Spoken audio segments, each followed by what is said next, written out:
Ladies and gentlemen, this is your main event of the evening. Introducing from Dumpster Uptown, Kuala Lumpur, Malaysia, weighing in at 1 victory.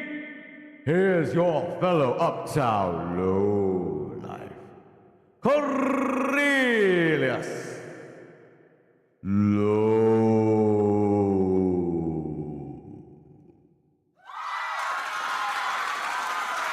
Thank you. I deserve it. I know I deserve it. I deserve it indeed. What do you mean, boo? Oh, see, Mikey. Yeah, you don't count. You really don't count. Yeah. Oh, DJ time. How do I sound, by the way? Do I sound loud enough? Do I sound soft enough?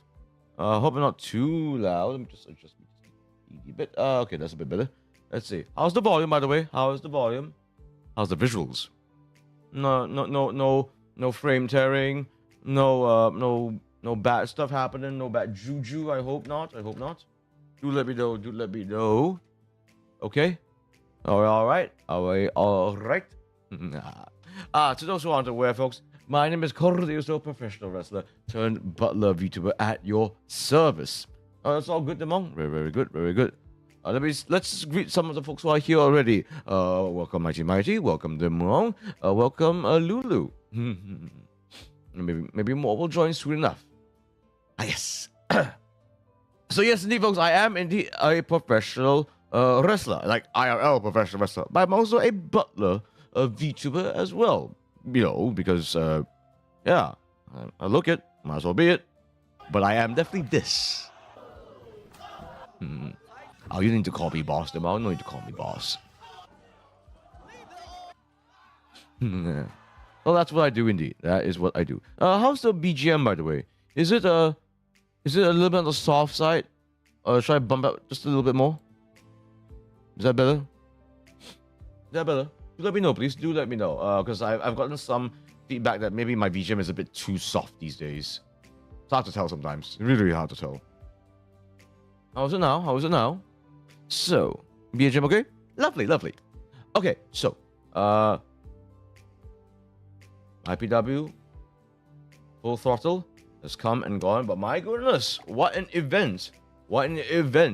I think this is one of those events that I will admit concerned me a little bit, because in some ways, I've said this before, I believe, MYPW Full Throttle is a Malaysia Pro Wrestling live wrestling event.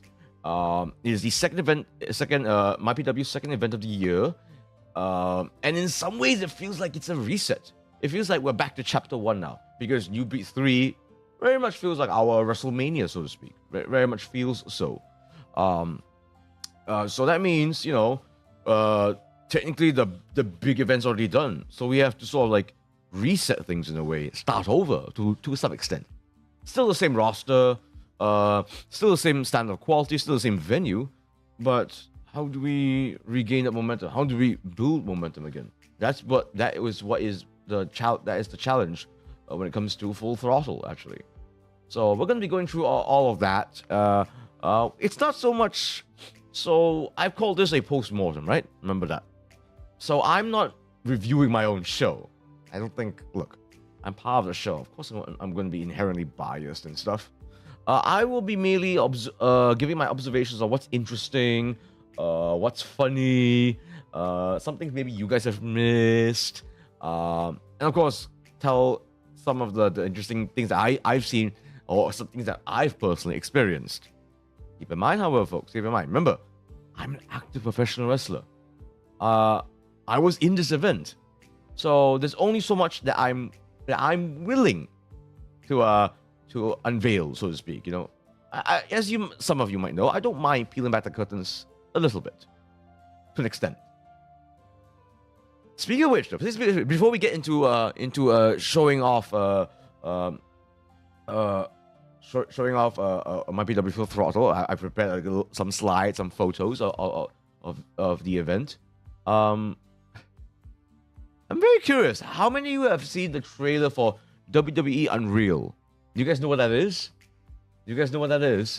It's kind of like documentary series for made by WWE about the behind the scenes stuff about WWE, which I gotta admit, like, now mind you, they've done stuff like this before, you know, behind the scenes documentaries talking about the wrestlers' past lives, that kind of thing. But this is them delving into like the creative side, the really backstage stuff, really talking about like the real nitty-gritty behind the scenes things that, frankly speaking, a lot of wrestlers are kind of like a bit worried about, you know. I like the person that really legitimately the on-screen SmackDown manager. Oh God, what is his name? What is his name? Why am I remembering his nickname over his actual name? Scrap Daddy. Who's Scrap Daddy again?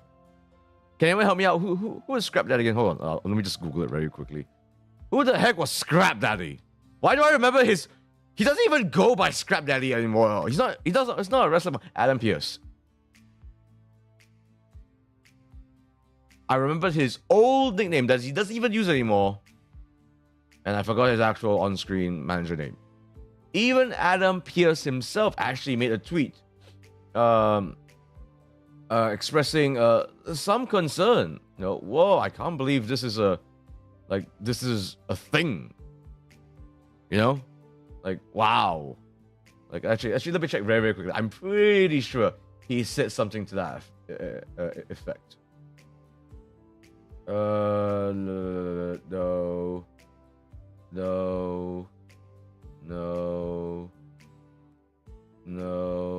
He tweets a lot, man. No. Okay, but I'm sure he has tweeted something like that before. And I'm sure a lot of wrestlers have also shared this sentiment, actually. A lot of people have shared this sentiment that whoa, wow, we're unveiling that much.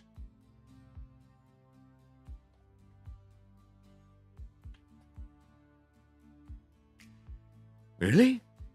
Like, because, you know, look, there's a reason why we like to, why us wrestlers are so keen to, like, you know, be a bit hush-hush with things, you know, and not reveal all the secrets. Because there's a reason for that. There are things that you don't need to know. There's some stuff that's fun for you to know, but you don't need to know everything, you know?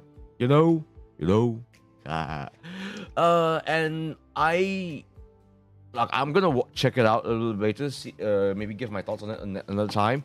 But for now, I will continue to do what I do, which is peel back the curtains just a little bit. And there are some things that, heck, I won't even mention at all. Again, I run this ship here, not you guys. Okay, so without further ado, folks, let us actually get to it, eh? Let's get to it.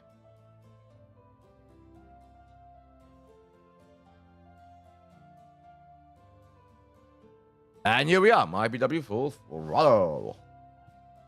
Okay. Let me just do this very, very quickly here. Okay. Alrighty. Good day, Pedro. Good day. We'll be covering the event that I was a part of last week, which is MYPW Full Throttle. Okay. Let's get into it, actually. Before we even get into the first photo of Full Throttle, actually, let me show you something very interesting. Aha! What's this? This is a MYPW Full Throttle. This is MYPW Causeway Jam 25. In fact, it's not even a MYPW event. It is a MYPW Grapple Max event. September 6th on a Saturday in Kuwash Theatre, TTDI. I believe this is the first ever Causeway Jam to be held in Kuwash Theatre. Those who aren't aware, Causeway Jam is, at this point, considered a yearly event that features Malaysian and Singaporean wrestlers in the same event. That's the whole theme. It is Malaysia versus Singapore. It is one of the most storied rivalries in, frankly speaking, the history of the modern world, actually. We've been at each other's throats for so long now. Why stop now? Roti canai? No. Roti prata? 3.3? No. 3.5? Nasi lemak here? No. Nasi lemak there. Brown pakute? White pakute? You know, all that good jazz. All that good jazz indeed. And I believe this will be the second time ever that it will be held in Kuala Lumpur. Last year, we did a Causeway Jam KL. Okay, so it used to be primarily held in Singapore, but starting last year, it was held in KL. And this year around, in 6th September, it will be finally organized in Kuwash Theatre. I am quite aware that the Singaporean lads and lassies, there's a surprising amount of lassies, are very, very excited that they finally get to wrestle in Kuwash Theatre. Because Kuwash Theatre has frankly been MYPW's home base for so long. And whilst the previous indoor football stadium was pretty decent, Kuwash Theatre is MYPW's home. They're coming into our place. They are the away team this time. And I know that they're itching for a fight. Siblings fight? Oh, you bet your bottom ringgit that it will absolutely be a siblings fight. Oh, I've already started. I'm going to be so obnoxious this month and a half. Just it's not roti prata, it's roti canai. Why is it prata? Roti prata is something else completely and all that. I'm going to be so obnoxious. I wonder who I'm going to be getting. Because I remember I was involved in last year. I was involved in a epic 5v5 Survivor Series style match. Oh my goodness. I lost. But I did represent Malaysia very, very well in that event because I jumped off the top rope with a Malaysian flag. Easily top moment of the night. I was so iconic that night. I intend to be iconic once again coming 6th September. So, folks, if you are interested in this event, hey, get it right here. Get it right here, folks. Tickets are already on sale. In fact, we actually announced this at the end of MYPW Full Throttle. We announced it already, so you can get tickets right now. It's there and available for you. I believe early bird promotions is still is already it's early bird promotions is already active. Yeah. I don't know why I was going through a word salad there. But yeah.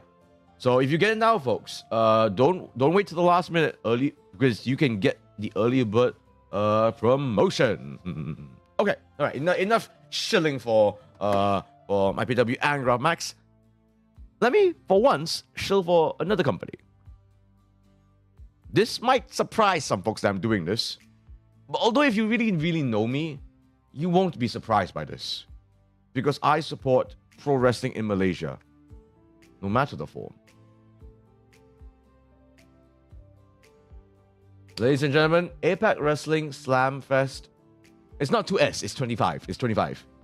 And I believe that the main event is Shaukat versus the Maharaja Raj Desi. He's going by the Absolute now, which is quite strange because what's wrong with the Sandra Menace? I must ask Shaukat about this another time. So yes, folks, before September 6th, huge event on 30th August in Stadium Juara of all places. That's a national indoor arena, you know. Pretty big deal to be doing a show there. But now we've learned that the main event is quite possibly Shaukat versus Raj Desi. Some of you might know him as Jinder Mahal, a former WWE champion, and he's coming to Malaysia for APAC Wrestling Slam Fest 25. So some of you might be surprised by this. Don't be. Although, obviously, my loyalties lie with MYPW. There's no question there. I don't think anyone can question that. But this is such a momentous event. A former WWE superstar. In fact, not just a superstar, a former WWE champion. A former WWE champion. Raj Desi. who's like super active in the indie scene right now. He wrestles in Australia, WXW. I believe he was in Maple Leaf Pro. He was in Maple Leaf Pro actually. I gotta talk about Maple Leaf Pro sometime. That's really, really cool actually. And all that jazz. And he's been wrestling some major promotions. You know, tearing up the indie scene. And now he's tearing it up in Malaysia as well. So this would be very, very cool. I kind of do what I wonder if he'll come out to Bhangra. I wonder if there'll be if APAC had any common sense to them, they will make sure he comes out to a Bhangra troupe. I want to see those beautiful outfits. I want to see that signature Bhangra drum. What do you call it? Let me check very quickly. What do you call those Bhangra drums? I forgot the name of it. It's the one where you use the two sticks. One thin stick, one big stick. I wanted to come to that. What's it called again? A dole! Yes. The dole! Yes. Should be a Bhangra troupe. I should message it. Shout out that actually right now. I'm gonna do it right now. I'm gonna do that right now.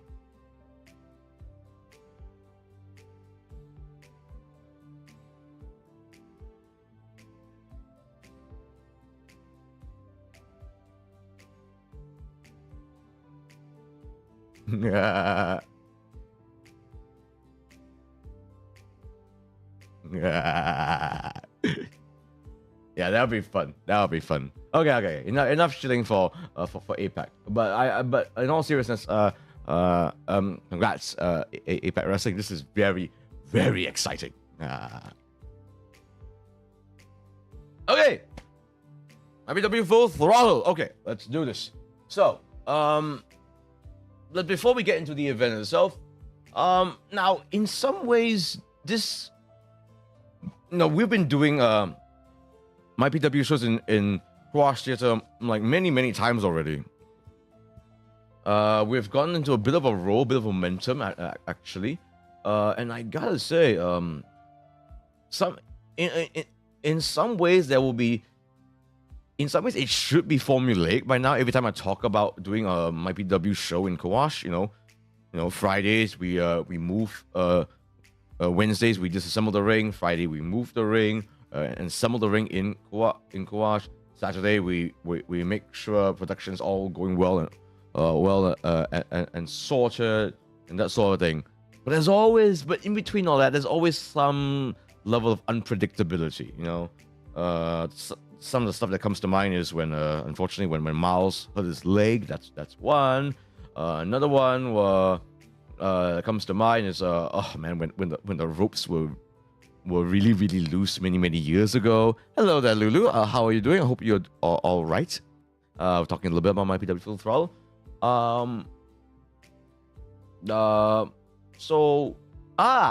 Okay. So for this event, however. Hey, this here. Welcome, this here. This here is my lovely moderator. Please do listen to her if she were to enforce the rules. So actually, I would say overall this event was pretty smooth sailing. One thing I will say though, however, I'll mention two things. So my task for this event, for the pre-show, so to speak, I went to the show. It's also really, you did. How did you find it? Lulu? You were there, so you saw me wrestle. Eh?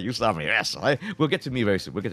Well, I'm just talking a bit about the pre-show right now, because it's all part of the experience, so to speak. Someone suggested to me, oh really now, really? Oh, like so it was. So you learned about this event through your friend, I suppose. Is this your first ever live wrestling show, actually? Yeah. So do let me know. I saw you, of course. I was there. I was there pre-show. I was there obviously in the show, and I was there post-show. I was like, yeah. I saw you after the match. Of course you did. Of course. I was there. Aura farming. I mean, guys, you saw my YouTube short, right? Yeah. You were talking with your friend. I have friends. Please realize that was sarcasm. Please realize that was sarcasm. I actually have friends. Please, I have friends. Why doesn't anyone believe me that I have friends? Okay, pre-show stuff. So Fridays, usually I do help out with the crew and stuff and moving things. However, put it this way, MYPW has grown to the extent that, and I kind of do mean this in a positive way, I didn't really have to do much. I don't know, you were talking about Throttle.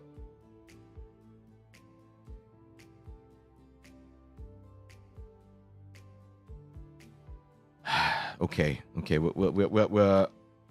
we're talking about this now.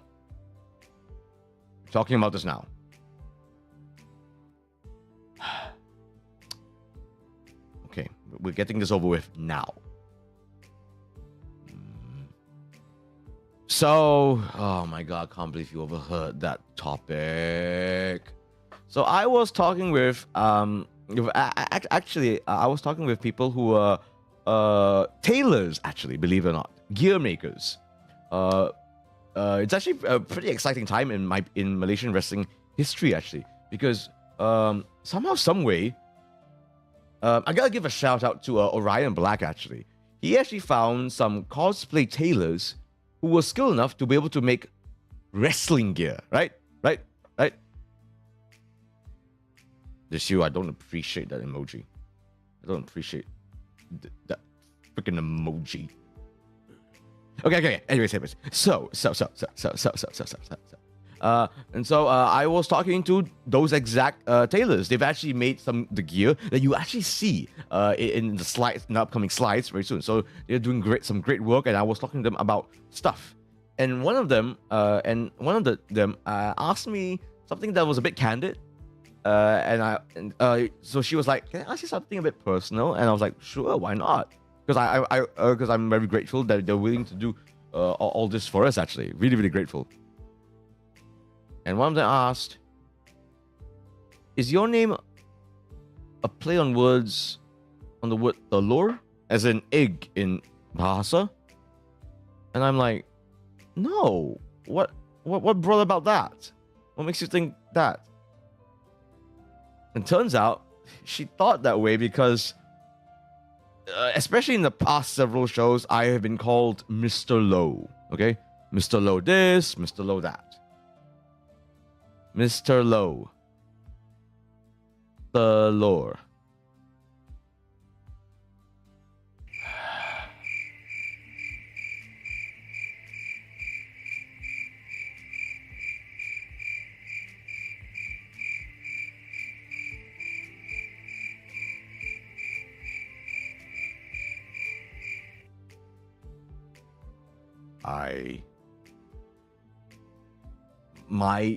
To say that my ego, my good vibes, my spirit was utterly shattered. I was putting it lightly. I was the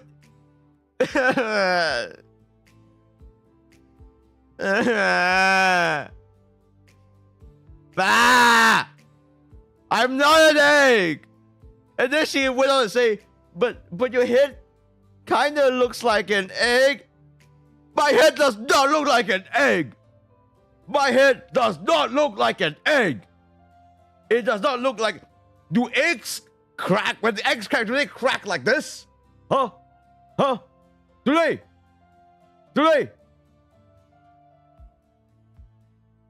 They do not. They do not.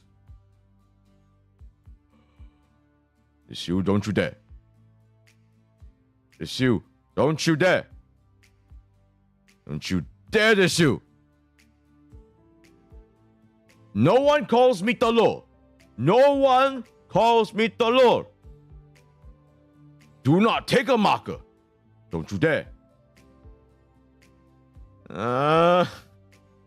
Cracked egg. Now I see. No, you don't.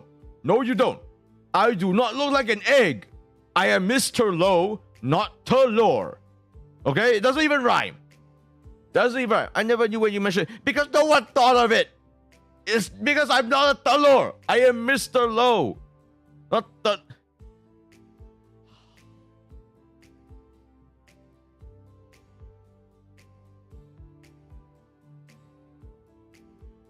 Back to the slides. Back to the slides. Jishu, I swear. Jishu, I swear. So anyways. So that's why you shout out about the look. I wasn't shouting. I was being violated. I was being violated. It was justified shouting. It's ridiculous. It's ridiculous that I was being subjected to that. Okay, we're moving on now. We are moving on. Yeah, we're moving on now. Stop it! Stop it! Okay. So, anyways. So yes, as I was saying, usually, very often, I would help out with the carrying of the ring into the truck into Quash Theatre. But there was legitimately so many of us. More than, yeah, it was almost like 10 people actually.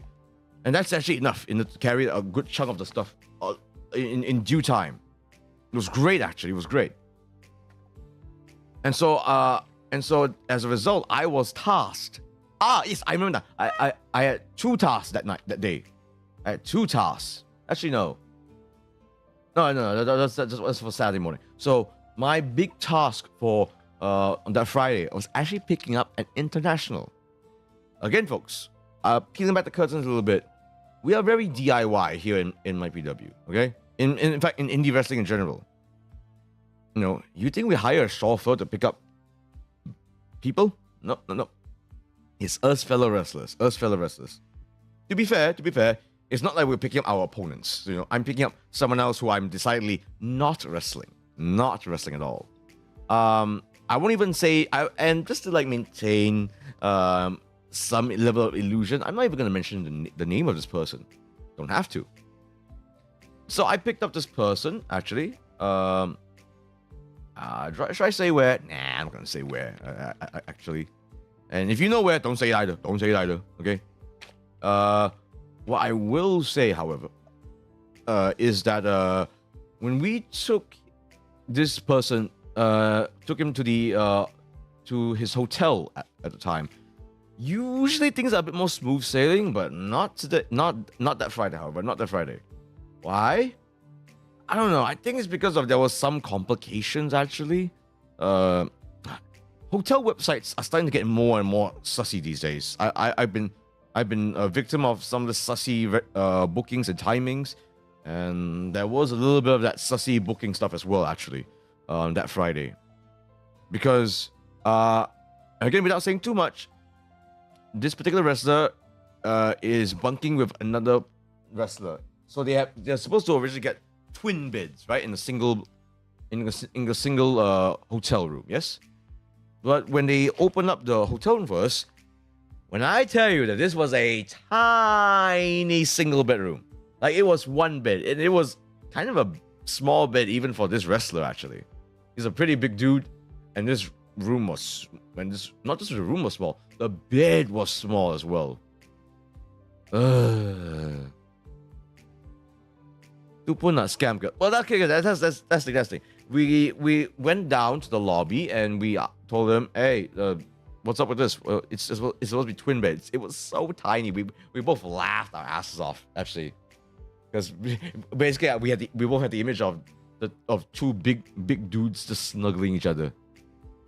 And, you know, come think of it, this particular wrestler that I was ferrying around was he didn't seem that unhappy with that idea actually. in fact, I don't mind saying this actually. In fact, actually, his his partner was originally supposed to follow him as well to Full Throttle, but then when he found out that he's being when he's rooming with this other particular wrestler, he was like, you can stay back home. You can stay back home. Yeah. Yeah, they have a bit of a bromance. It's actually kind of hilarious. Hotel booking is hell, my man. We come app different. We come price different. Yep. No, legitimately, all of that what you just said happened. So we went back to the lobby, and then we come to find out because obviously the MYPW management, they booked all this, all the rooms. There were multiple hotel rooms being booked in the same hotel, and then we come to find out no, there is actually another room. Here's the thing though. So there was another hotel room booked. Why they gave us the single room one, I don't know. We even told them, hey, we got this room. His room is a double bed room. You know, so they knew it was a double bedroom, but they still gave us a single. Why? Quick question. Go ahead, Lulu. Go ahead. And then when we finally got taken to our the quote unquote twin bedroom, it wasn't twin beds. Instead, it was a large queen size bed. But management booked for twin beds. Mind you, again, this particular wrestler was fine with the queen size. He's actually quite a flexible person, and again, he has this bromance with this other wrestler. So he's like, I don't mind. Do you guys wear your costume in the hotel room or behind the stage? Yes.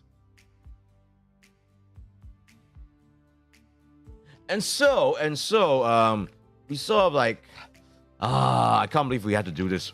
And so they told us you can book the twin bedroom, but you have to pay extra. And we're like, didn't we already paid for this twin bedroom? We already paid. And now you're asking us to pay extra. Yeah, total BS right there. I know, right?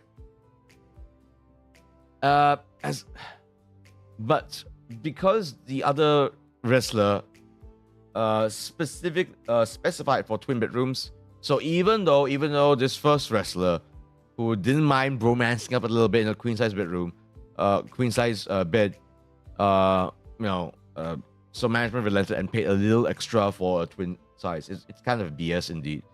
We might need to go for a different hotel another time in another event. Well, yeah. For 6th September, we probably need to book a different hotel, just almost out of principle. Actually, it's ridiculous. It's ridiculous. Yep. It wasn't too much, to be fair, but was it annoying as all heck? Of course it was. Yeah. No, I shouldn't reveal that because that will end up revealing the nationality, which will end up revealing who this particular person is. So, maybe that's another time. Let's finally get into MYPW Full Throttle, folks. Oh yeah. No, I'll get to that when the main event comes. Okay, let's get to it first, folks. So let's see. Anything interesting happened pre-show? Okay. So, Lulu, by any chances, did you saw me at the merch table before the show even began? That's sort of something I've been trying to make a good habit on, because I'm one of those people that likes to be present before the show and after the show. Yes, perfect. You saw me pass by, I suppose. I agree to you. I'm sure. I agree to you. I'm sure. I'm one of those that was like, welcome to the show, and all that. At first, I thought you were one. What do you mean I was one of the fans? Hello? Wrestling mask behind the merch table. I believe I was behind the merch tables for the entire pre-show period, because we open our doors at 5 p.m. And show officially starts at 6 p.m. So yeah, I was in my get-up already. What do you mean I was one of the fans? WWE also have lots of people wait.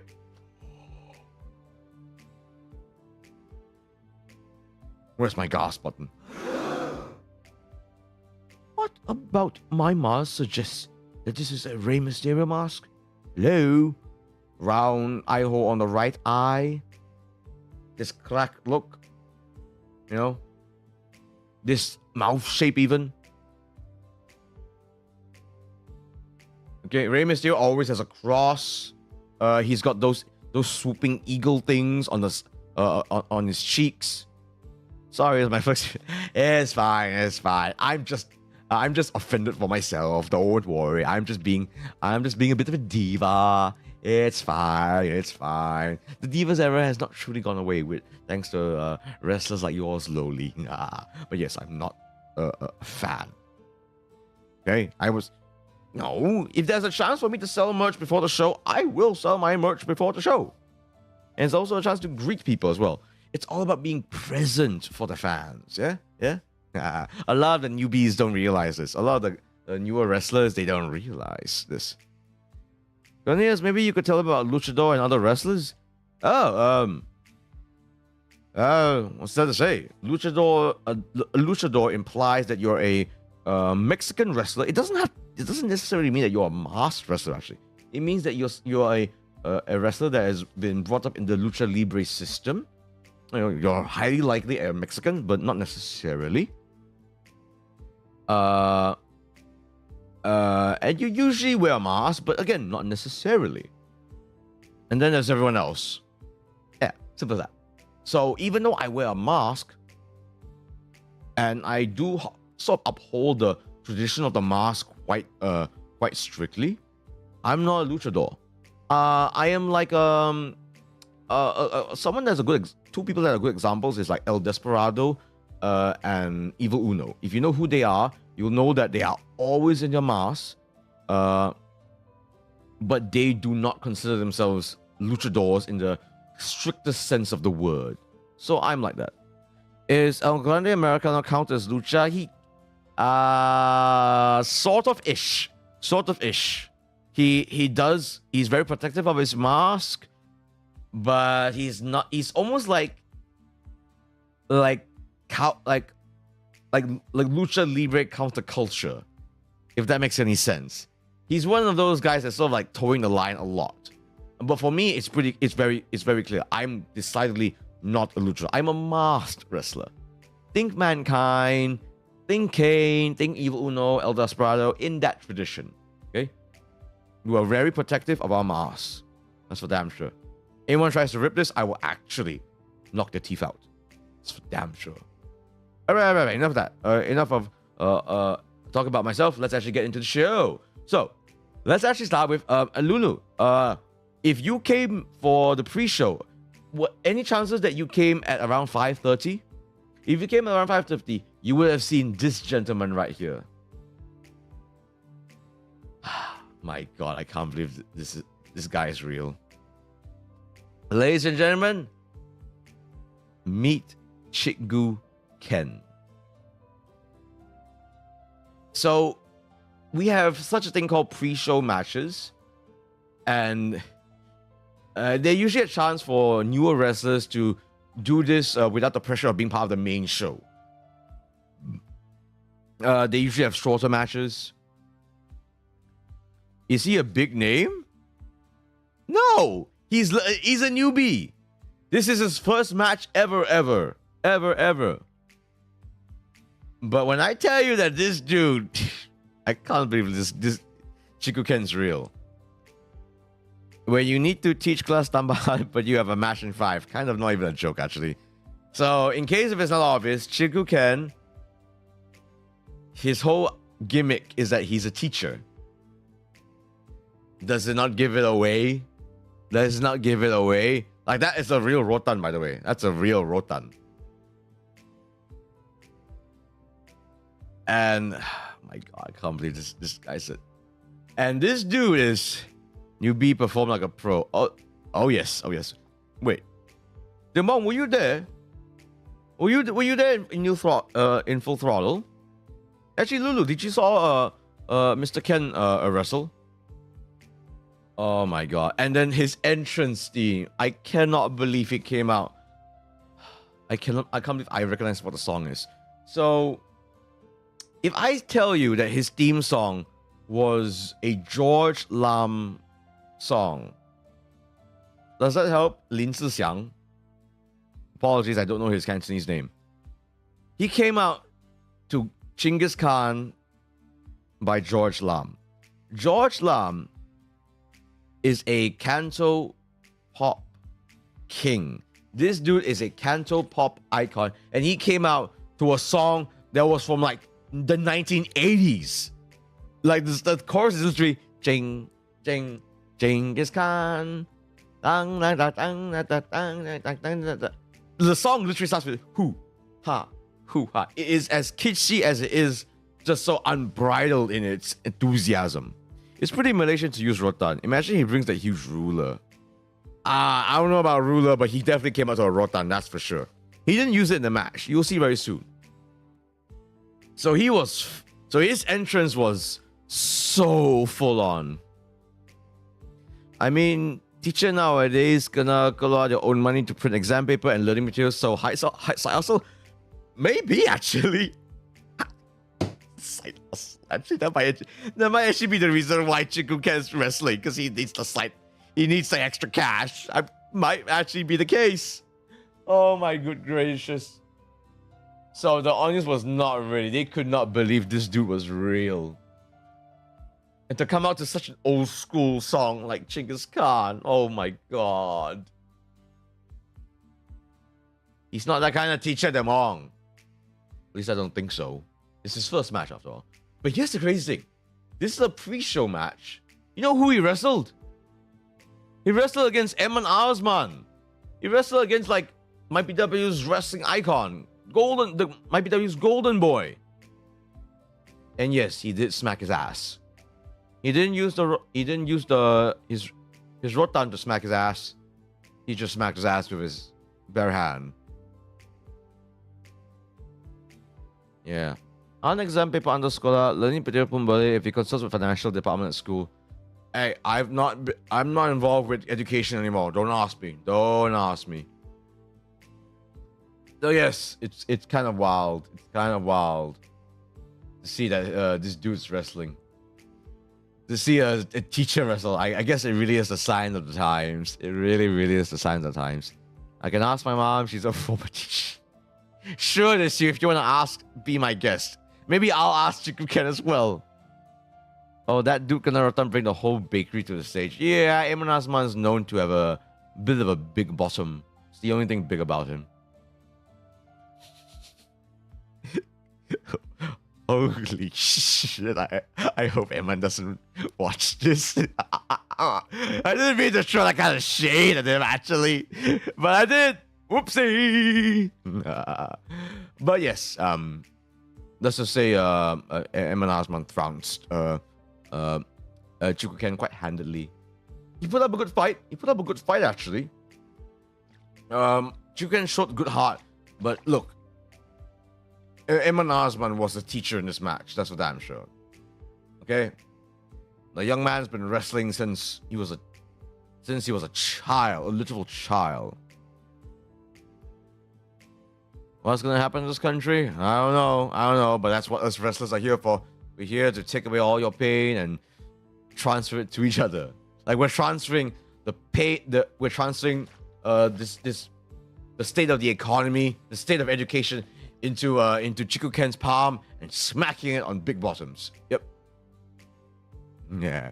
Not gonna lie, it's distracting. Not like I have a problem with it. Oh, you do not have a problem with this at all. That's for sure, Lulu. Nah. But yes, Eman Arsman handed Chiku Ken his first ever loss. That's for sure. Okay, onwards to actually the show proper. Okay, here we go. Jeez, that's horizontal. For the first match, actually, this was kind of surprising. He should wear shorts. No. That's my thing. See? Shorts are my thing. He can keep his suspenders and pants. Here. Yeah. Okay. So first, surprising of the first match is a match between tag partners, the Juicy Boys, Mouse Karoo versus the Wonder Boy, or rather the Dashing Devil Wonder Boy. It's good. He technically has 2 nicknames now. So this is actually a match for the #1 contendership for the MYPW Southeast Asian Championship. So that move looks fun. No, it's not. No, it's not. Taking this freaking shotgun dropkick to the chest, you will fly. As you can see right here, you will fly. Ryan, welcome, welcome. How are you, Ryan? How are you? I want to hug you. I want to hug you so bad. Don't leave me. Hey, everyone, this is Ref Ryan. He is an actual referee and wrestler from SPW. All the best with a Heartland Havoc, by the way. They've got an event coming up called Heartland Havoc. It should be pretty fun. That should be a pretty fun one indeed, actually. Hey there, Nomu. Looking? Thank you so much. Thank you so much. That big dude should wrestle. He didn't look like referee. Nah, referee Joey is definitely referee coded. Let's put it that way. Let's put it that way. Yeah, this move sucks to take. As someone who's taken it far too many times, this move sucks. Because it's literally this lanky giraffe of a wrestler turning his feet into a pair of cannons. Like, it is literally that shotgun from Doom. It is literally the super shotgun from Doom. That's what it bloody feels like. I need to message Miles. I need to tell him, call it the super shotgun.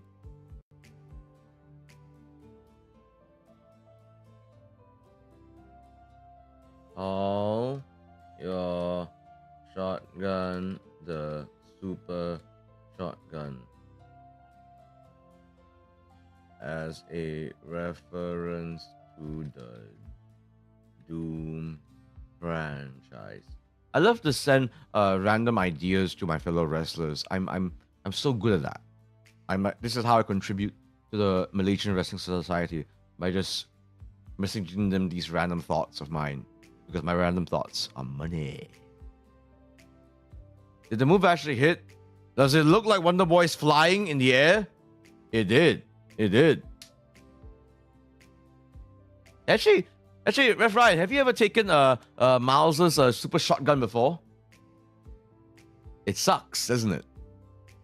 Referee in the end, smack down all the participants. Only Ref Ryan will win. One day. Taken? No. Aww. One day. Does it like hurt? Everything hurts in pro wrestling, Lulu. Don't you know?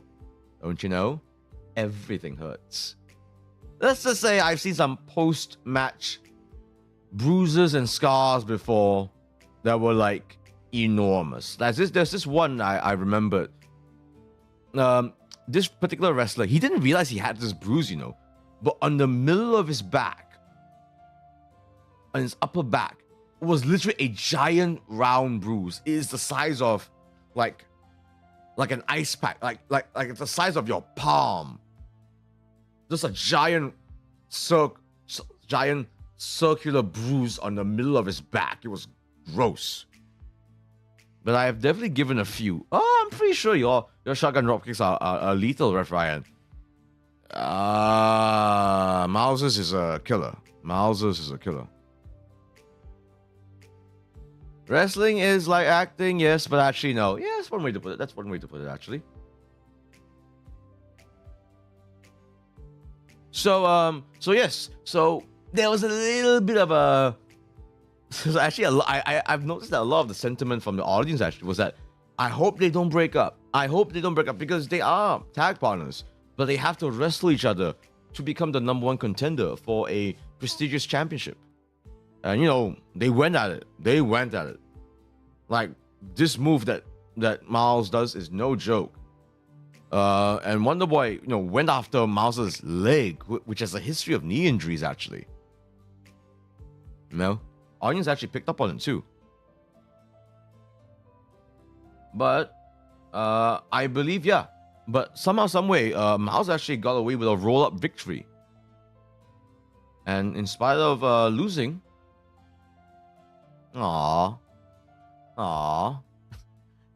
even I'm like sort of caught off guard by this a little bit. For a bit of context, folks, for a bit of context, I've known these two since they were teenagers. I've known these two since they began their training. I have legitimately picked them up from their homes and brought them to the training center almost every week. Almost every week. Now they are men. They can go off and make their own decisions. But I will absolutely, like, still treat them like they're children.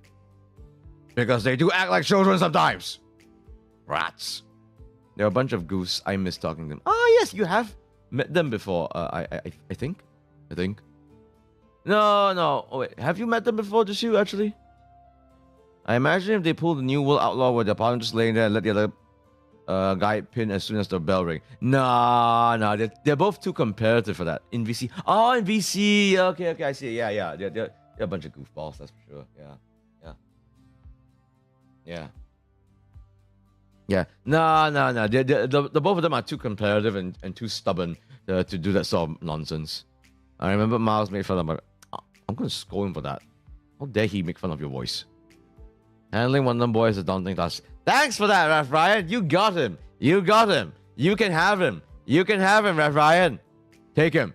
Okay, anyways, next. So I'm not the second match of the show. I believe I was the third. But let's talk about me. This is me. Let me give a little background.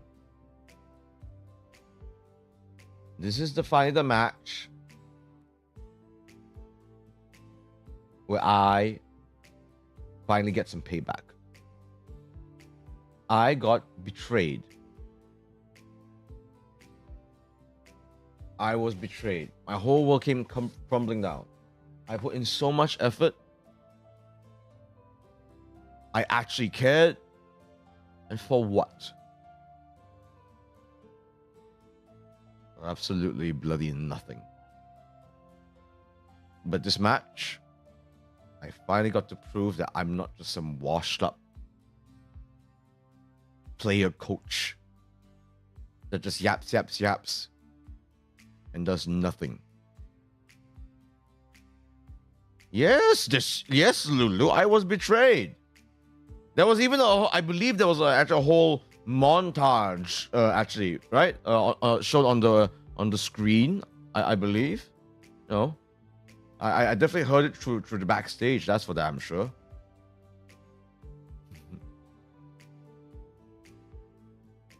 So I was just sick of it all. So this match, I had something to prove. Not just to get my comeuppance, but to prove to every one of you that I'm not someone you trifle with. I actually did some stuff. I'll show it soon, actually. So simple things like kicking someone in the head when they're hanging on the ropes. My first time doing it. I like it because I usually do other things, but I pull out basically old dog, new tricks. I thought you just don't want the other dude to go. He wanted to go. So off he went. Over the top rope. Freaking betraying me. Mama bird need to let the kid to leave the nest. He was not ready to leave. I did not say he could leave, but he left. And this is what he bloody gets as a result. Brats like these need a good kick in the head. And kick I did. Like I said, I pulled out some stuff that I've never pulled out before, and to do it to the person that betrayed me is all the sweeter. as sweet as honey it was to stomp on his elbow. People have forgotten that I can be a pretty brutal wrestler, actually. Do people think that I'm a nice guy? Do people think that when I wrestle, I'm gentlemanly? Of course I wrestle gentlemanly. It's because I wrestle gentlemanly that you don't realize the level of brutality I can unleash on you when you least expect it. In case if it's not obvious, folks, I'm inspired very much by technical wrestling, but when applied in a very particular way, you know, folks like Pete Dunne, El Desperado, even the really technical folks like Jonathan Gresham, they are some of the folks that really inform me when it comes to wrestling. Heck, even folks like Tajiri as well, actually.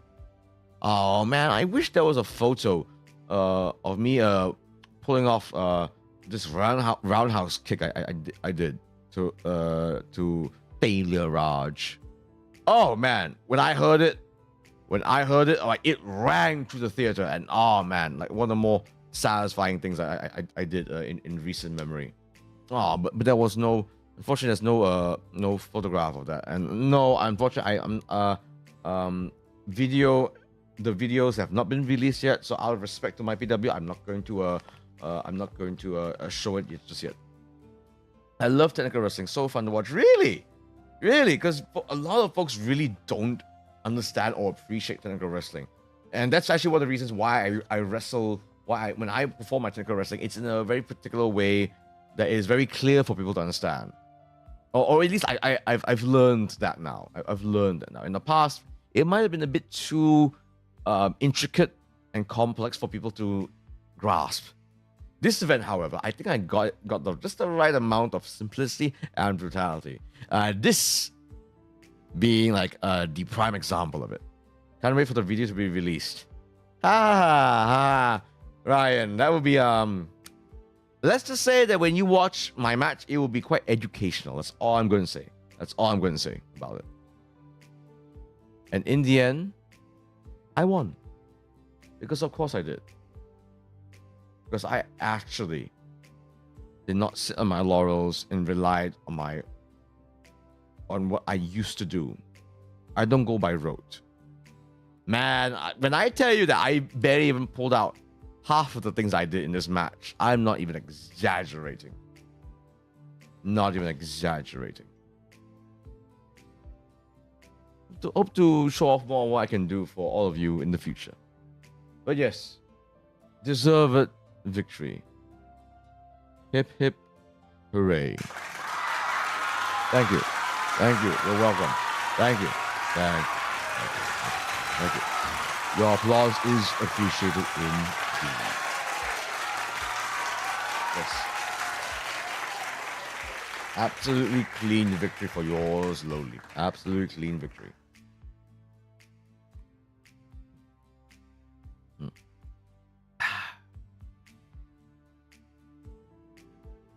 So yes, can't wait to move on. In fact, in some ways, I have already moved on. I would like to explore new territory. I would like to explore new opportunities. Because in some ways, I put in so much time and effort for someone that didn't deserve my effort. Now, what's next for Cornelius, though? Ha ha ha ha. Only time will tell. Women's match, folks. Hashtag women's wrestling. Hashtag women's wrestling. So, in this match, it's actually a rematch, actually, from the previous event. Poppy versus Poppy Shea versus Lena XO. New outfit. This is a different outfit from the last event. Very sparkly. Very nice. You're welcome. And this is Lana XO. Same outfit as the last event, but the ladies definitely liked her. Quick break to just announce to everyone again. Causeway Jam 25, 6 September on a Saturday in Kuwash Theatre. This is a joint event between Malaysia Pro Wrestling and Grapple Max of Singapore. Malaysia versus Singapore in KL, folks. In KL. You may scan the QR code here for the ticketing website, or and the pinned message also has the ticketing website as well. Early bird promotions apply. There you go, folks. There you go. You're welcome. Okay. Oh, sit up powerbomb. This was probably like the moment of the match, actually. I just want to show this up because holy crap. I love how Lana made Poppy look great in the ring. Such a talented wrestler. Oh, yeah, Lana's really good. Lana's really good. Like, God's sakes, sit up powerbomb. Brutal. Oh gosh, whenever I am aware that my opponent does a sit up powerbomb, I am going to counter that so hard. I will squirm, I will grab something, I will escape, because sit up powerbombs are nasty. Nasty. Even referee Joey there reacted as such. So, but in spite of this, actually, Poppy squeezed out the win in this. Actually, so props to her. The reason why I even want to showcase this match at all. So I'm not going to talk about every single match in this event. But the main reason why I want to showcase this the ladies match here is because something happened in this match that I've never seen happen before. Legitimately never seen happen before. The men were cheering for Poppy, but the women were cheering for Lana. There was... I have never heard a crowd split their chants by gender before. A gender-specific dueling chant? Are you kidding me? I've never seen that before. Never. Can someone clip this, by the way? Can someone clip this? Thank you. A gender-specific dueling chant. Like, it's so obvious too, you know? Let's go, Poppy. Let's go, Lana. Let's go, Poppy. Let's go, Lana. Like, it's so obvious that the ladies were into Lana. Even though Lana was the more devious, you know, the more brutal of the wrestlers. But my God, the ladies love Lana. Pretty sure it's because, you know, she's big and bodacious, so the ladies love that about her.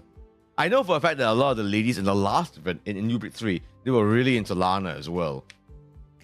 You know, they were like, they adored her. They all took photos of her. And then I was like next to the ladies, just like standing awkwardly. They just ignored me. They just ignored me for Lana. Yes, Lana's bigger than me. Okay. So they all ignored me for Lana. Yeah. Lana is the man. Love her so much. Oh my God. Of course. How tall is she? Taller than you, Ryan. Taller than you. Definitely more muscular than you too, Ryan. Nah. Oh my God. Were you one of Lana's fans, Lulu? Were you one of Lana's fans? I'm sure you were. Yeah. So that's something that I've never seen before. I even asked in my announcement, actually, have you ever heard anything like this in Melbourne before? Because mind you, he's wrestled in Melbourne for like many years, and he said nope, never. He's never heard a gender-specific dueling chant before. Crazy. Our crowds are such wackos. I love it. Actually, I just realized something. A surprising number of our audience members for Full Throttle were Singaporeans. I know for a fact because there's actually some of them I actually recognize that they were from Singapore. Some of them has said that they were from Singapore. A surprising number of them actually. So it added a certain, smarkier flavor, I suppose. It was very interesting. So this crowd was a little snarkier, a little more, frankly speaking, annoying. That's for damn sure. At one point, I actually like almost threatened to kick someone actually, in my match actually. Okay, next up.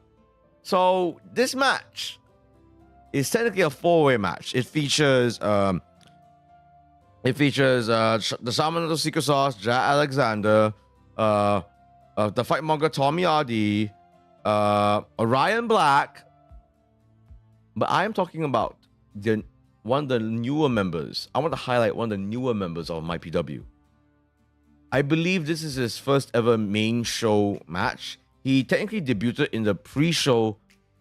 No, he technically debuted. In Newbury in no. Sorry. He technically debuted last event, but that was in the Invitational Rumble. This, however, is just a 4-way match.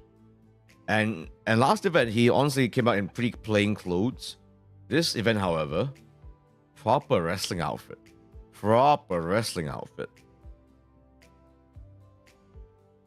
And this dude immediately made a huge impression. That's why I want to highlight Bobby Sinaga here. Bobby Sinaga from Medan, Indonesia. There can be some debate about this, but I believe that Bobby Sinaga is the first ever Indonesian professional wrestler. At this point, he can be considered a professional wrestler. This is technically his second ever match. And he made a big impression. Although Jack, Tommy, and Orion had a lot of experience under their belts, Tommy stood out in a way that is actually kind of rarely seen. Because Tommy, Jack, and Orion, they're smaller dudes. Around my size, a little bit bigger than me, I suppose, all three of them. No, actually, no, I'm slightly bigger than Tommy. Haha. But Bobby's a big boy. Bobby Sinaga is a big boy. He absolutely crushed them. Like, this is him, like, sidewalk slamming the both of them. Well, SPW has Matt Cat Karin, who's also Indonesian. That is true, that's right. That is true. Congrats, actually. I'm very curious to see what Karina is doing. I believe Bobby debuted before Karina. I think. That's why I said debatably. And I believe Bobby has a little bit more experience than Karina. I think. I've seen what Karina can do. And I'm very impressed, actually. I love Bobby's gear. Yeah. So this gear, if I'm not wrong, yes, the tailor told me. Those cosplay tailors that made Orion Black's gear also made Bobby Sinaga's gear as well. So man, the newer wrestlers are coming out to such nice gear, man. It's legit so nice looking. And man, Bobby Sinaga is a horse in every sense of the word. Look at this. In one forearm, down went Jack Alexander. And he's technically the favorite to win. Legitimately, every single time Bobby Sinaga hits a strike, everyone was like, whoa, what? They could not believe how hard he hit. They could not believe how much his strikes just echoed across the theater, you know? Like, the only people that hit harder than him was like Carl Cannon, the Butcher Man, and obviously yours slowly when I did that nice nice kick across Raj's chest. Oh, I'm still so hung up that I didn't get that there were no photos of that actually. Don't sleep on the secret sauce and sleep on the secret sauce. Jack Alexander did not, because yes, Jack Alexander did actually get the win actually. So Bobby Sinaga is still new at this. You know, he still succumbed to Jack Alexander's what does he call his flying knee strike? What does he call his flying knee strike again? What's he called again? I can't recall. I will stay away from Bobby after hearing his strikes. Yep. I tried to go up against him in the Invitational Rumble as well, and I should have been a lot more elusive when I went up against him, because my God, he hits hard.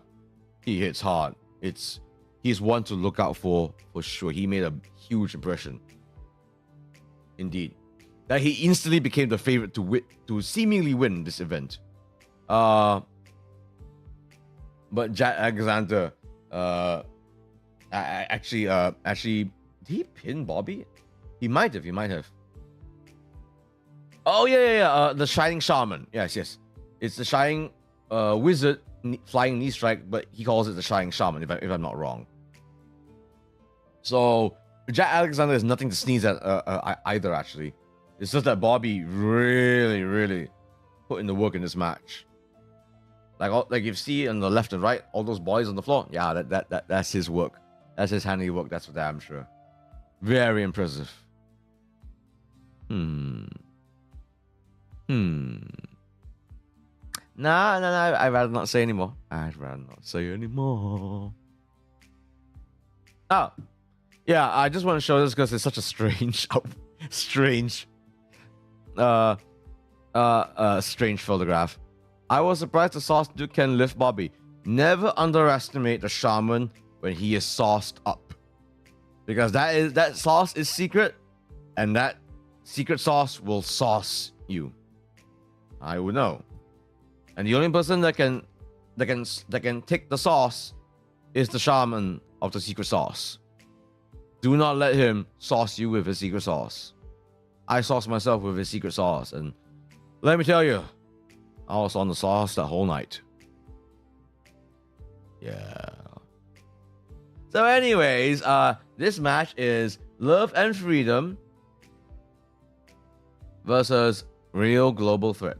The team of Phoenix Rose and Love Warrior Shawal. So Love Warrior Shawal is the guy on the left here.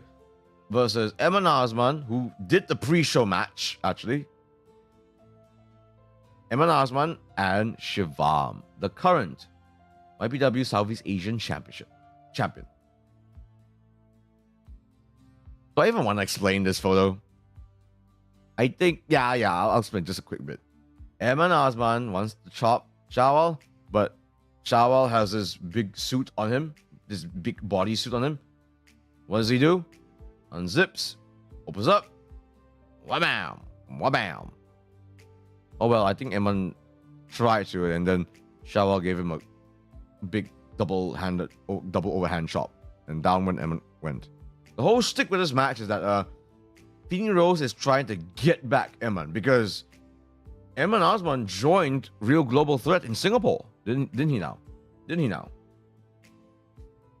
And that was a bit of a big hoo-ha, actually, because Real Global Threat is comprised of some of the best in the region. Shivam representing Thailand, Eman representing Malaysia, Andrew the Statement Tang representing Singapore, and finally, Jake De Leon, my man Jakey, representing the Philippines. A faction comprising of wrestlers that travel internationally across Southeast Asia. And they are legitimately some of the best in Southeast Asia, hence the Real Global Threat. So, and I believe this was co-main event as well. Yeah, this was co-main event. So it is insane, the rise of Love and Freedom, actually. Really, really insane. That they have been thrust into, like, in some ways, the main event spot. So quickly. Mind you, they lost. This flying elbow powerbomb combo, wiped out Phoenix Rose big time. But it was a good effort. I respect Love and Freedom, and even though they can be a bit ridiculous, they still did a dance break in this. Yeah. They're not, the Real Global Threat did not underestimate them, and it paid off. Oh, by the way, I don't know how obvious this is. Do you recognize this guy here? It's so funny. Yes, that's Chiku Ken. Or in this case, Referee Ken. So he was playing triple duty in this event. Actually, it's kind of hilarious. So yes, ref can actually. Did I say triple duty? I meant double duty. I meant double duty. Just double duty. Just double duty. Ref can raise Eman Osman's arm for the victory when Real Global Threat won. I don't think people realize just how ironic this was until after the event, actually. I feel like I was the only one that noticed this. It was so funny. It was so funny.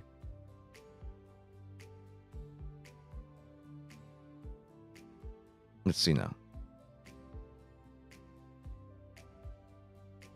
Yeah, Lulu, by any chances, did you saw this? Did you realize the irony here? I sure as hell did. I sure as hell did.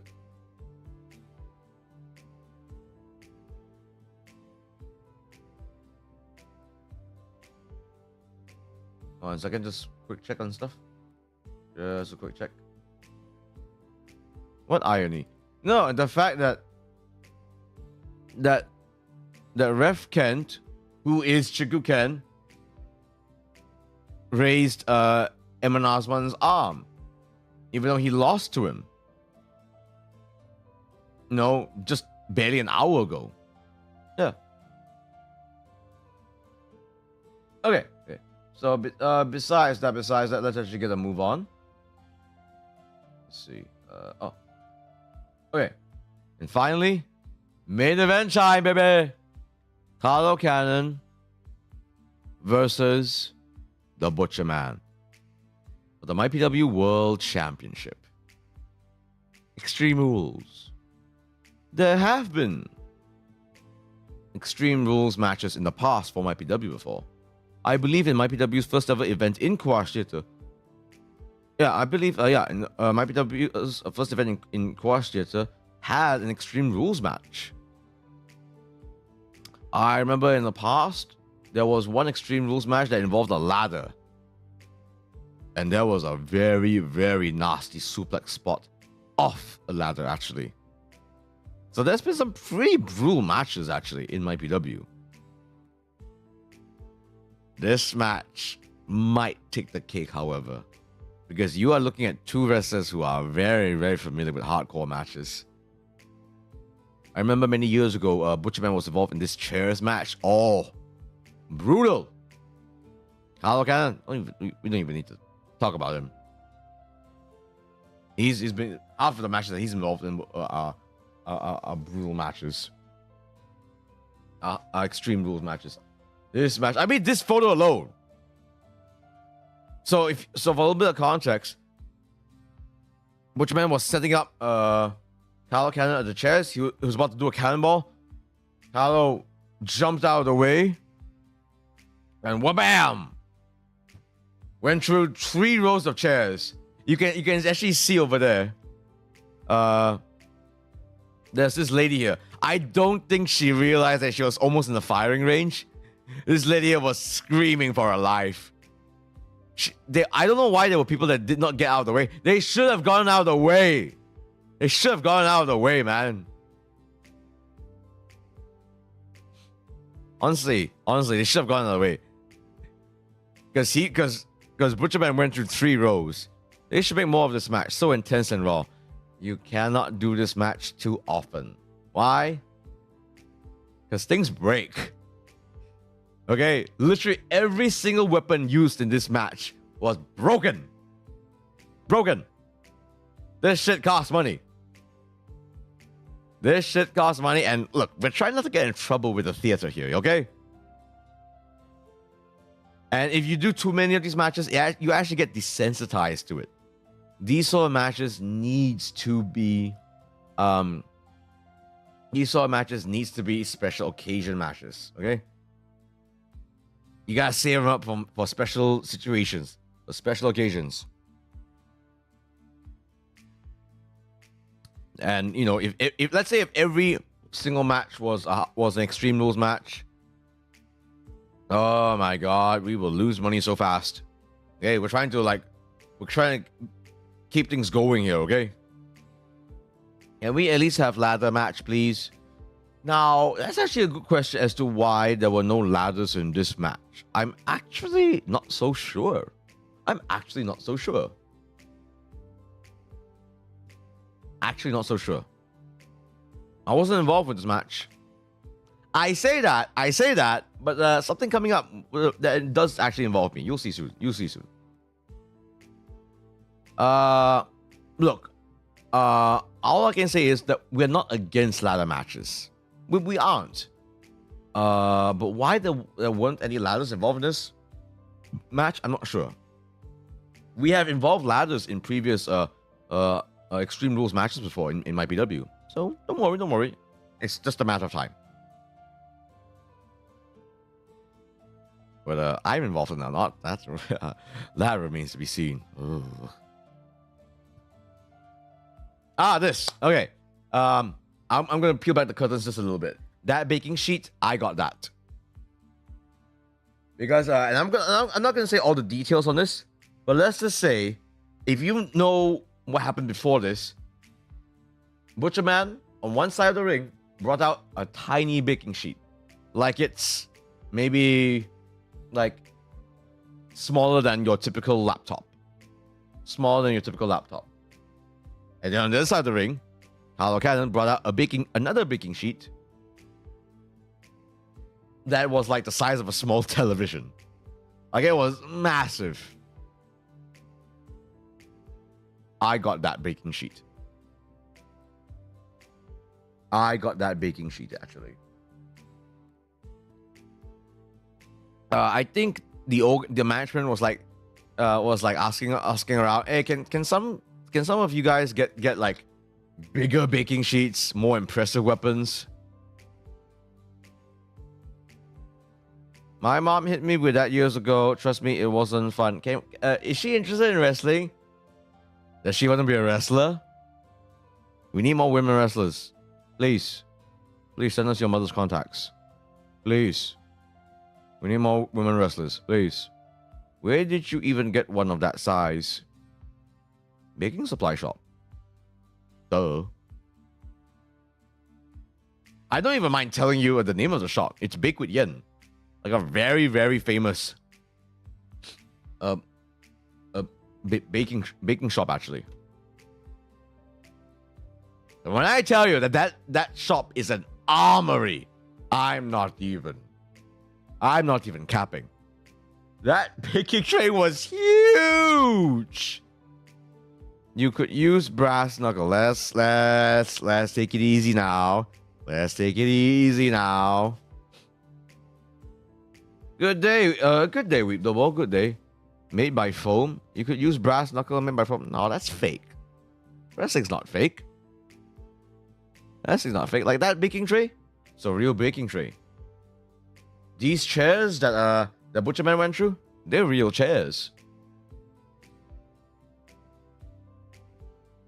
These chairs that the Butcherman went through, those are real chairs, right? Those are real proper steel chairs. Candlestick's real. Right, Ref Ryan? Candlesticks are real, right?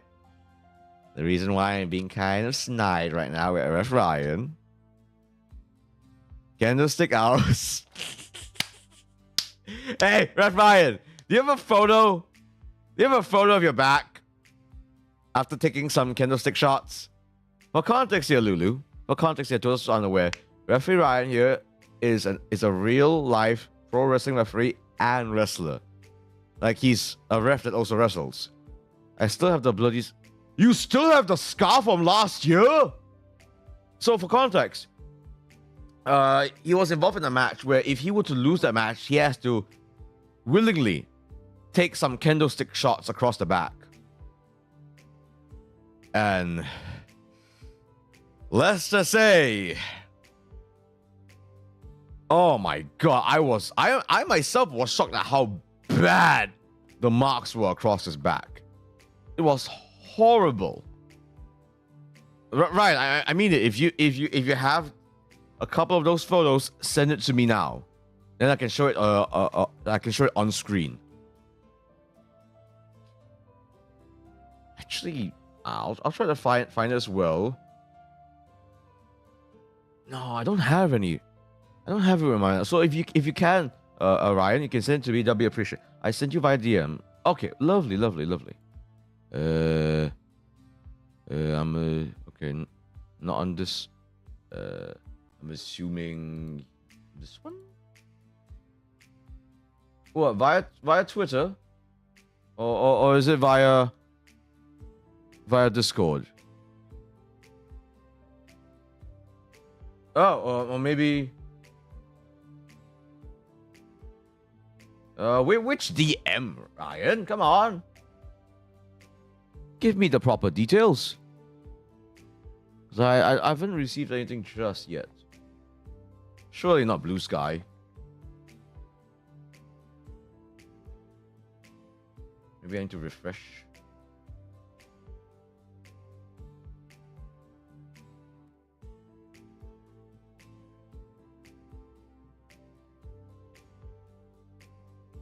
Sure, you sent it to me, Ryan. Ah. Okay, well, while things update.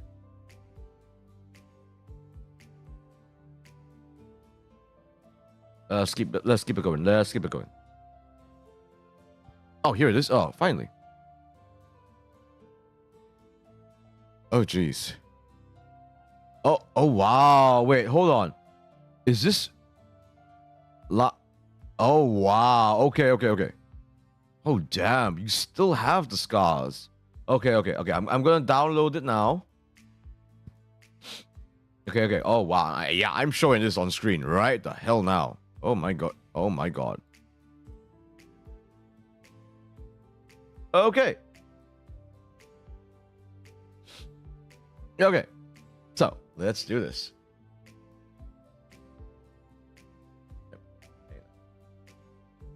Oh, wait. I thought I downloaded it.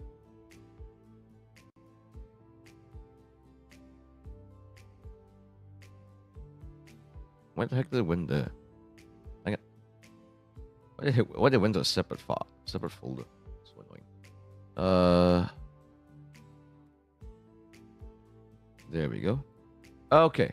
So the first one is when the scars are still fresh. Okay, so this is the before. Okay, and I'm gonna warn you right now. This is a little nasty looking. Okay? It's a little nasty looking. Why they hit you with the stick, Ryan? I just explained it. He was involved in a bit of a grudge match. And one of the stipulations was that if he were to lose that match, he has to take candlestick shots across the back. I believe it was supposed to be 10. But his opponent sort of gave up at 5 because Ryan was tanking it a lot more manlishly than he realized. Oh, 5 strokes. Yeah. So it was supposed to be 5, but I think Bryson Blake gave up at 3, right? Something super macho like that. So yeah, Ref Ryan's macho, guys. Okay, ladies, you heard me right. Ref Ryan's macho. Okay. Let me show this here. Okay, are you ready? There you go. So this is fresh. Oh, all 5 will give. Okay, all 5 will give. So he took all 5 candlestick strikes to the back like a man. Holy crap! How the heck did it left a mark, such a deep mark on you? I'm actually shocked by this. Okay, and this is and Ryan told me that this was the second one I'm going to show is from last month. Okay, all right, here it is. The marks are still there. Ryan, you're a deathmatch wrestler now. You want to go up against El Desperado? You want to go up against Jun Kasai? Bro, get booked for GCW. Yeah, I want to see Ref Ryan GCW. GCW. Or if GCW is a bit far away, then maybe BJ Dub, Big Japan Wrestling. They specialize in death matches in Japan. BJ Dub. You can barely see it, but it's still there. What do you mean barely? It's actually still pretty noticeable. Like you can see the shape of the scar, man. No death matches. Ah, no, I understand. I understand. Huge respect for you for doing that. Honestly, yeah, props, Ryan. I myself wonder if I can go through something like this as well. No death matches. Ryan, you, me. Extreme Rules tag match. Let's go. Come on.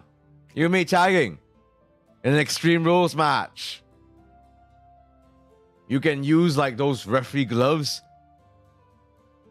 And I can also use those referee gloves. I just checked my back. Still that, yeah, I wouldn't be surprised. Also, folks, if you, in case you're not aware, you can support me by liking and subscribing to my channel. And if you wish to support me directly, you may do so via the Stream Elements link down below. Much appreciated. Okay. Enough of fawning and fondling over Ref Ryan's back. Let's get back to the show. We're almost there. So yes, the finish of this match was crazy because Carl Cannon German suplexed the Butcher Man through 4 chairs. In fact, right before this, Butcher Man was about to crash into Carl Cannon with a table at the corner. Our crowd is hungry for tables, and Butcher Man was about to give it to him, but once again, Carl Cannon got out. He was an escape artist in this whole match, man. Got away in the nick of time, and Butcher Man smashed through the table and took advantage of the chairs being set up there, and German suplexed him through the... When I tell you that all the chairs were wrecked, again, literally every single weapon used in this match just utterly destroyed. It was a battle zone by the end of it all. Utter madness.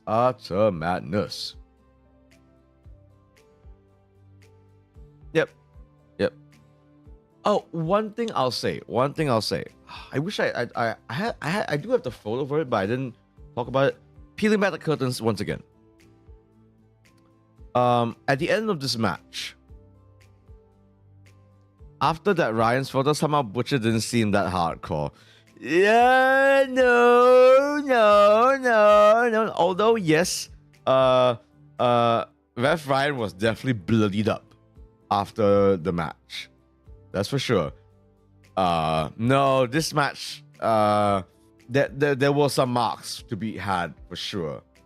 I could definitely see after the match was done, Butcher Man had a bit of a black eye. I'm well aware that Carlo Cannon himself was also left pretty rough as well. I want to see you fight Ryan. Oh, we wrestled before actually. We wrestled. It was a friendly match. It was a friendly, gentlemanly match. Obviously, I won. I won, of course. But Ref Ryan did put up a good fight actually. Oh, Butcherman said a black eye. Oh, poor Butcherman. Yep. I won't say who. Peeling back the curtains just a little bit again. I won't say who, but a certain someone was not happy with the Butcherman for getting that black eye. I know exactly how he got the black eye. I won't say why, but it was something that could have been avoided. Let's put it that way. I was pelting around some ice packs in the backstage, however, and yeah, Butcherman appreciated that. Yeah. Ref Ryan knows. So yeah, this match was definitely not bloody. But it was pretty freaking brutal. Let's put it this way: a hardcore match does not need to be super brutal for it to be bloody. Like there was this match between Swerve Strickland and Hangman Adam Page. It technically wasn't really that bloody. There was a bit of blood, but there were bloodier matches even at the same event. But that was probably one of the most uncomfortable death matches I've ever seen. For God's sakes, that match involved a syringe. Butcher mumbling something. What language is that? I don't know. He's a cannibal. Let's not find out. Let's not find out. That's the Butcher Man language. Yep. And I think the less you try to decipher it, the better off you be. Yeah, let's just put it that way. Just hear him talk when he puts on the glasses, and you'll be fine. When he puts on the glasses, he's Daniel. When he puts on the glasses are off, I think the only person that really understands him is Dr. Gore. Yeah. Oh man, Dr. Gore in Malaysia again would be fun. Our crowd hates Dr. Gore. They somewhat actually like Butcher Man. They don't mind him too much because he is somewhat lovable. But yeah, our MYPW hates Dr. Gore. It's hilarious. Yeah. Okay. By the way, okay. One final thing. No, he's scary. Nah, he's fine. Butcher Man's actually with the glasses on, he's a lovable teddy bear. When he's not wearing his glasses, run the other way. Run the other way. That cleaver is real. That's all I'll say. The cleaver is real. I didn't even dare to approach him after. Ah, so cute. So cute. It's fine. After the match, as long as he's wearing glasses, it's fine. I actually, I remember that when he was entering, like when people like wanted to fist bump him, he would like fist bump them, but then he'll sniff his hand as a result. Yeah, he's gross. Carlo, on the other hand, is soft spoken and just no, he swears. Man swears like a sailor. Don't be fooled. He's trying to fool you. Carlo is an intelligent monster. Carlo is an intelligent monster. Don't let that monster fool you. Oh, I'll say this one thing though. After the match, you saw this too, Lulu. There was a bit of a tribute actually to Carlo's. I call him Carlo's #1 fan, Oscar. Unfortunately, I believe just last week, Oscar. Unfortunately, he has a bit of a terminal disease, I believe. Unfortunately, in that week, he passed on. Literally days before Carlo was flying into Malaysia. I thought that was his little bro. No. It's just a fan of his back in Australia. Yeah, and so there was actually a tribute on the screen to Oscar actually.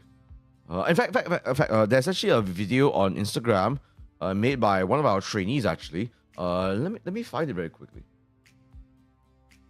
Let me find it. It's actually quite a lovely little tribute actually.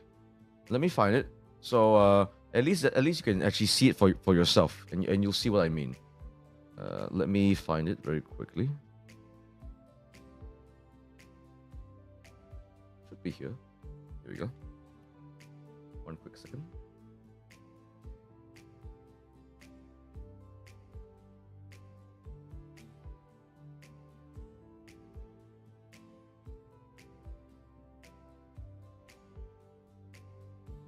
Now, yeah, Carlo even commented on this very Instagram post. So here's a bit of context for you guys who aren't aware of what I'm talking about.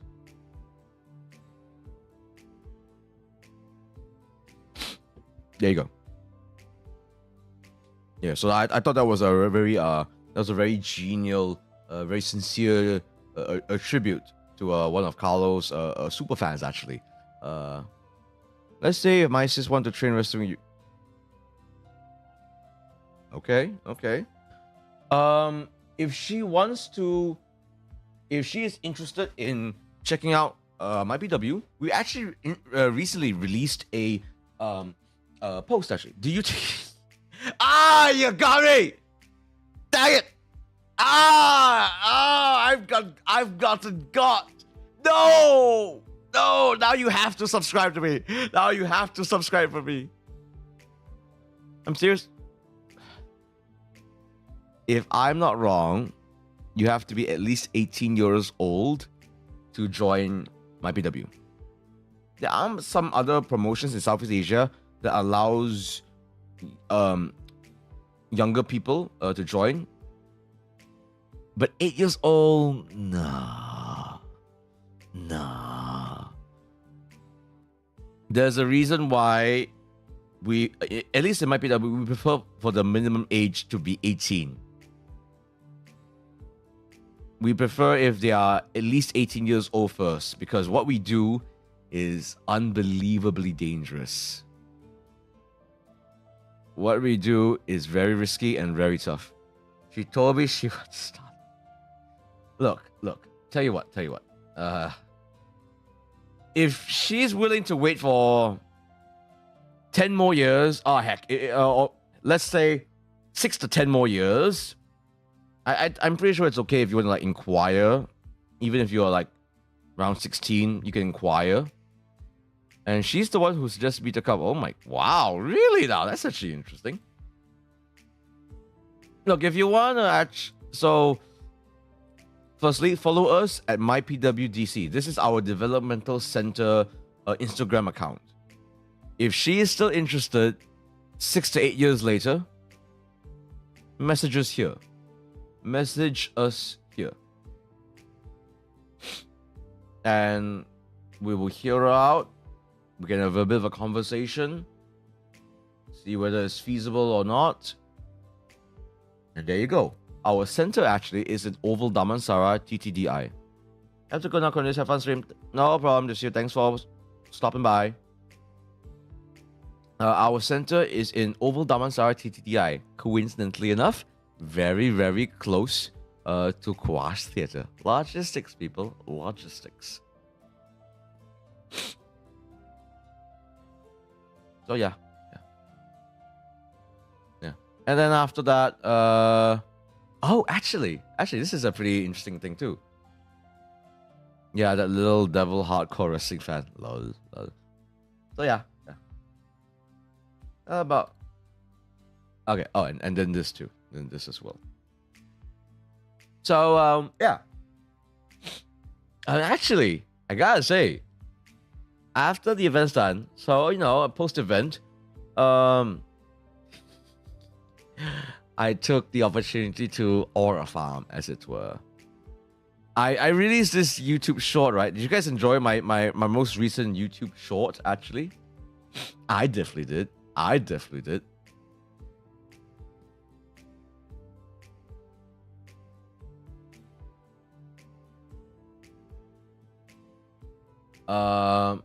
What was I about to say? Yeah. So that YouTube show, if you haven't seen it yet, let me just link it very, very quickly. So let's just say this is not the only time in the event where I aura farmed. Not at all.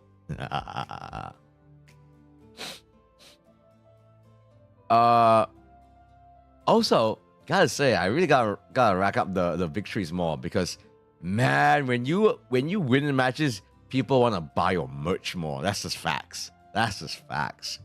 Oh man, my merch flowed way better than last event. That's for damn sure. Love it. So thank you for all the support, guys. Your continued support in buying my merch, in attending our events, really helps us in continuing on MyPW. Who knows? Maybe I need to be careful what I say. Let's just say MyPW and even the rest of Southeast Asian wrestling, man, we are on the up and up. We are creating some opportunities for ourselves. We are creating more ambitious projects than ever. We are reaching heights that we never thought were possible 5 years ago, 10 years ago. Wait till you see what we're capable of, folks. Wait till you see what we're capable of. And yeah. One more final time, folks.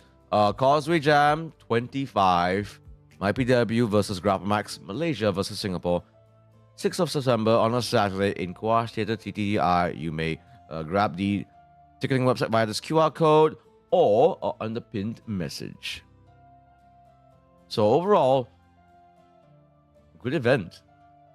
Damn good event, actually. One that I was initially very concerned about, but ultimately it all worked out really, really well. Not a huge wrestling fan, but you guys managed to make me a huge fan. Looking forward to the next event. 6th of September! 6th of September! Early bird promotion! Yeah. Southeast Asian wrestling is on the rise. You're goddamn right, Ryan. And I'm so glad to have you on board with me on this. We really have to do more stuff together, man. We really have to do more stuff together. I'll see what I can do. I'll see what I can do, because I really, really do want to do more stuff with you in ring. Because I genuinely do have faith that you put us together, or hell, against each other as well. Why not? So I think that would be. I think we will make fireworks, brother. I think we will genuinely make fireworks. Come on. Do you want to avenge your loss against me? Yeah. Yeah. So we can. So just like how MYPW mentioned. Okay. I heard there's another Malaysian wrestling company, right? Yes, I mentioned them earlier. APAC Wrestling. They are. They've got 2 huge matches lined up. North Phoenix Diana versus Kylie Ray, who's a very, very famous independent wrestler, and Shaukat versus Raj Desi, formerly known as Jinder Mahal, former WWE champion. Coming down to Malaysia, 31st August. Will be like your company versus theirs. And everyone loves to ask this. Everyone loves to ask this. And let me tell you right now, unfortunately, that is not going to be a reality. Okay? Because they are 2 separate companies. We both have different goals in mind, different philosophies, different directions, different projects, you know? Like just like how same thing in Singapore as well. Referee Ryan here is part of SPW. But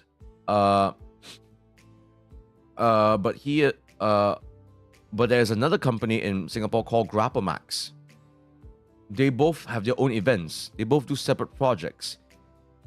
Admittedly, SPW and Grapplemax have sort of done stuff together, but that is on a very exceptional case, very rare. In fact, the one glue with that event was actually me.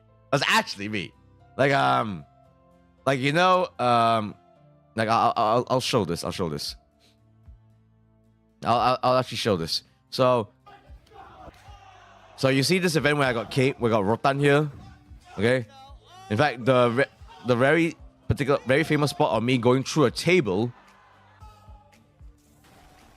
That is technically a Grapplemax event, but it featured a Singaporean, but it featured the Butcher Band, who is very much part of SPW. And the only reason why that could even happen was because in that triple threat main event match, I was involved to be almost like the middleman, so to speak. Let's just say it's complicated. Yes, that's another easier way to put it as well. So no. Never say never, for sure. Never say never. But for now, we are decidedly separated. No need to awe. Let's just say that I am glad that there's lots of wrestling for everyone to enjoy. If you can't make it for the 6th September show, you have the 31st August show. If you'd rather watch, if you want to see some big names, hey, go on down to a Stadium Drawer. So no Invasion arc anytime soon. Let's just look. There's a reason why that between WWE and WCW that happened only one time. There's a reason why for that. And there's a reason why even for TNA and WWE that you don't really see a full-on invasion just because that's such a logistical nightmare. You fans don't have to think about it, but as someone who is part of this industry, let's just say doing an invasion arc is a logistical ultra nightmare. Like I'm talking Doom ultra nightmare difficulty levels of difficult. More variety. Yes, absolutely right. APAC has its own philosophy of wrestling. MYPW has its own philosophy of wrestling. Grapplemax definitely has its own philosophy of wrestling. SPW has its own philosophy of wrestling. So it's all sorts of different types of wrestling So you will see it. So you will see that they're both. I'm not saying one is better than the other. I'm not saying that. But it's different wrestling. How about public event? I am talking about a public event.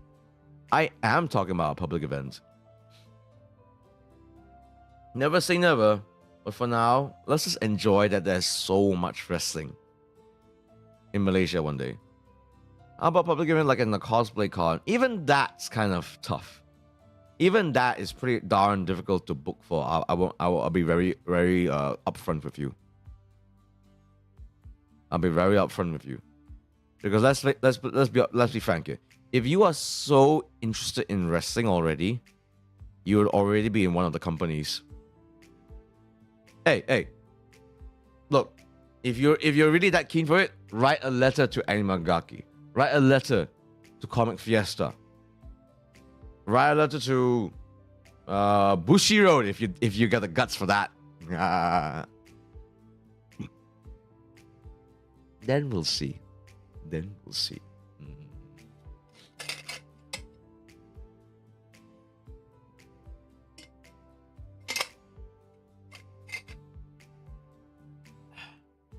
Challenge accepted. Be my guest. Okay, I think yeah, I've said all I can say about that. I hope you guys are well hydrated though. Today has been scorching. One of the reasons why I was a little bit quite late for the stream today was because I had to like take quite a long drive back from quite a pretty far area from Damansara Uptown, where I'm from, and my oh my was it hot. It was like a cloudless sky today.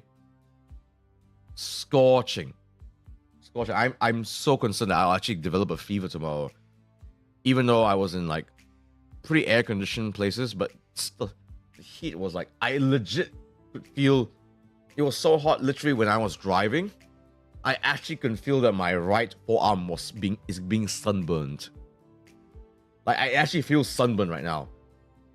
Like thank goodness I legit carried around an ice pack around with me. Yeah, you heard me right. I carry around an ice pack around with me. I'll take it out of the freezer, slap it around my neck and lower back. I have chronic pain, ladies and gents. You guys know this.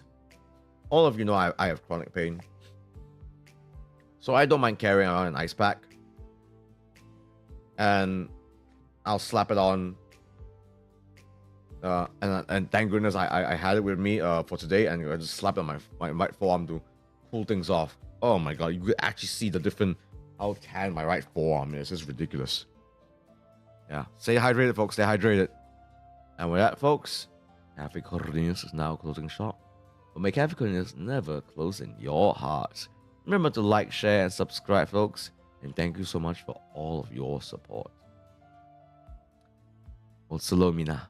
Otsulo. Oh, Lotsukare. I also say Lotsukare. Okay, I'm going to stop now. Bye.